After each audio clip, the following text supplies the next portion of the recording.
thing forever. And Senator Graham, I want to, if we could quickly here, talk about the Georgia grand jury. The grand jury in Georgia investigating allegations that former President Trump tried to overturn the 2020 election.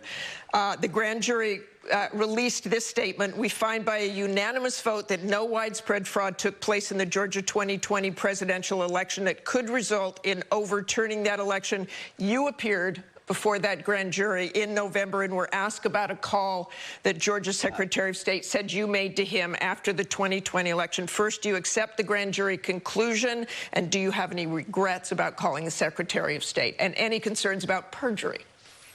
No concerns about my testimony. The grand jury analysis that there was no widespread fraud in Georgia, I agree with that. I think the voting by mail had problems, but I found no evidence of widespread fraud, and I had to decide as a senator whether or not to validate the Georgia election. I thought it made sense to call up the Georgia Secretary of State, and I did. Asked hard questions, but at the end of the day, I voted to certify the election results in Georgia for the 2020 election. Thanks so much for joining us this morning, Senator Graham. Safe trip back. Thank you. The roundtable is coming up, plus the growing fallout on the toxic